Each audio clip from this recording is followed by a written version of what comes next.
traders, it's 1 minute past 3 p.m. here in Brisbane on Wednesday, the 27th of September. And my last fight card for today is on dollar CAD. So this is in a case, like I mentioned, with the dollar Swiss, I was looking for a pullback, a bit of release of the buying pressure.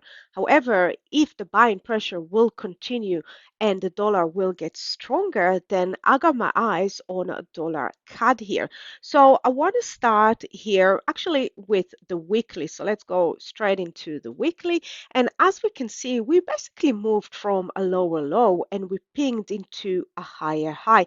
Now the strong level of 1.37 is around here. We can see it quite clearly here on the monthly. There's not a great deal of direction here on the monthly. So I'm only looking around the levels, but what I like about this push over here is that we clear the middle right here, but we haven't yet been able to go above that 137.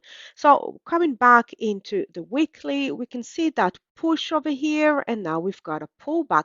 What I love about the pullback is that we tested this spike, and which was the last place that the seller were able to push to a lower low. We reacted to it.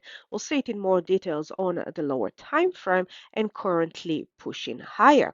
So coming down into the daily, and we can see we came down to that area quite fast. So this was the breakout level on the way down, and currently we're trading above it. So I like that. There was a lot of seller pressures over here, and they were able to push the price to the next demand level.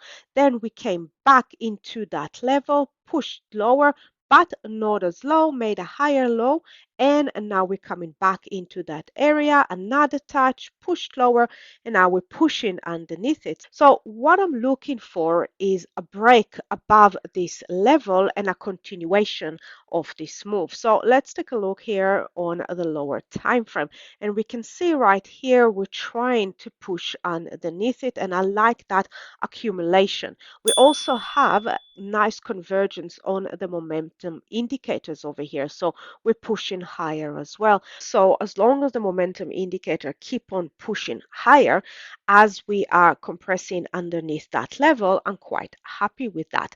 So as for the points win, if and when this break will take place, then I'm looking for my points win just right here. There was a push lower, buyers came back and pushed lower. I'm looking around this indecision candle. So it in and around the 1.3555 area.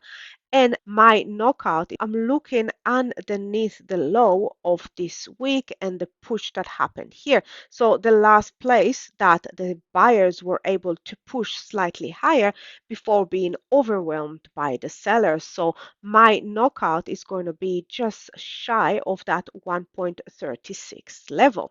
So to summarize, and let's go into the 4 hours for that, I am looking for this push underneath this level of 1.3530 area. I'm looking for the price to compress underneath with good convergence on the momentum indicators here, and then I'll be looking for a break. First point win is going to be in and around the 1.3555 area, and then my knockout just shy of the 1.36.